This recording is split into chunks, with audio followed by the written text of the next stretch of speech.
नमस्कार मित्रों, आज की वीडियो में एक ऐसे रोग के बारे में चर्चा करेंगे जिससे जो हम अनेक लोगों में बैठे हैं, समाज में बैठे हैं और हमें अक्सर बार बार जम्हाइयाँ आती रहती हैं, एलोइक कहते हैं जिसको।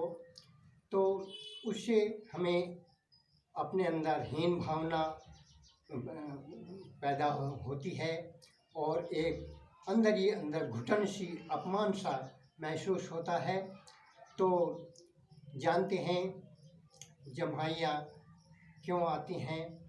इसके लिए सबसे मुख्य कारण हमारा पेट का खराब होना है, इंडाइजेशन होता है और उससे हमारे अंदर जो कब्ज की शिकायत होती है, कब्ज के होने से 72 बीमारियां स्वतः ही शरीर में पैदा हो जाती हैं। तो हम इसमें आलस्य आता है और आलस्य आने से, रात्रि जागरण से, ज़्यादा अनियमित दिनचर्या होने से ये समस्याएं पैदा हो जाती हैं, जिससे हमें टूल सी आने लगती है, जम्हाइयाँ आने लगती हैं, आलस्य आता है, निंद्रा सी, सुस्ती सी होती है। तो इसके लिए हम जो सबसे पहली जो आसन है वो शीर्षासन है। शीर्षासन को हम बड़ी आसानी से कर सकते हैं। उसका निरंतर अभ्यास हमारे जो YouTube चैनल है उस पर देखकर हम कर सकते हैं। दूसरा आसन जो है सर्वांगासन है। सर्वांगासन जो भाई शीर्षासन नहीं कर सकते तो वो सर्वांगासन कर सकते हैं। सर्वांगासन का मतलब है इस शरीर के प्रत्येक अंग को सुडौल और शक्तिशाली बनाने के लिए सर्वांगासन है। इसके करने के लिए हम कमर के बल लेट जाते हैं और दोनों हाथ अपने जंघा के पास में रखते हैं। धीरे धीरे जो अपने दोनों पैरों को ऊपर की ओर उठाते हैं और कमर को साध लेते हैं। इस तरह से ये हमारा सर्वांगासन बन जाता है। और इसमें हम जब पद्मासन लगा लेते हैं, दाएं पैर को बाएं पैर की जंघा पर और बाएं पैर को दाहिने पैर की जंघा पर करके इस तरह से हम करते हैं। ध्यान हमारा जो घुटनों पर होए और कंठ मूल में अपनी ठोड़ी को लगाते हैं। इस तरह से इसमें मूलबंद और जालंधर बंद लग जाता है। तो इस तरह ये हमारा बन जाता है।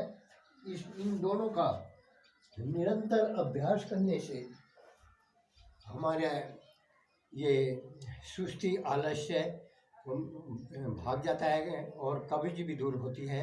तो इन आसनों का अभ्यास करें। और इसके साथ में हम किसी भी आसन पर बैठ करके, पद्मासन, सिद्धासन, जो भी हमें उचित लगे उस आसन पर बैठ करके सूर्य वेदी प्राणायाम करते हैं। इसमें हम अपने जो दाहिने स्वर से, दाहिना स्वर जो है इड़ा, पिंगला, सुषुम्ना, ये तीन जो होते हैं तो हमारा दाहिना पिंगला होता है, इड़ा, और बीच में जो है सुषुम्ना है। तो इस तरह हम अपने जो बाएं दो अंगुलियों से बाएं नथुने को बंद करके पूरा सांस जो है हम दाहिने स्वर से पूरा सांस अंदर भरते हैं और जब तक हम अंदर पूरक करके अंदर जो है कुंभक करते हैं, जब तक हम उसे रोकते हैं यथाशक्ति रोकें और धीरे धीरे उसे हम बाएं स्वर से बाहर निकाल दें।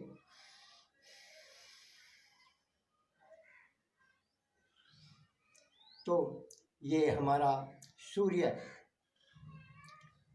भेदन प्राणायाम होता है। कुछ आचार्य दाहिने स्वर से सांस लेते हैं और दाहिने स्वर से ही बाहर निकाल देते हैं। तो ये इससे शरीर में बहुत ज़्यादा गर्मी पैदा होती है और ये गर्मी के मौसम में करने के लिए प्राणायाम नहीं है। इसे जाड़े के मौसम में, सर्दी के मौसम में इसका अभ्यास करना चाहिए। इससे पित्त भी कुपित हो जाता है, तो ज़्यादा करने से इसका 3-4 प्राणायाम का अभ्यास करने से हमें जो हमारी सुस्ती, आलस्य दूर हो जाता है और हमारे शरीर के प्रत्येक अंग काम करने लगते हैं। इससे इन दोनों आसनों का शीर्षासन, ऊर्ध्वांग सर्वांगासन और इस प्राणायाम का अभ्यास करके हम जो ये सामाजिक निराशा की जो जमाइयाँ आना है, इनसे हम निजात पा सकते हैं। आज की वीडियो में इतना ही। मिलते हैं अगली वीडियो में। वंदे मातरम। जय श्री राम।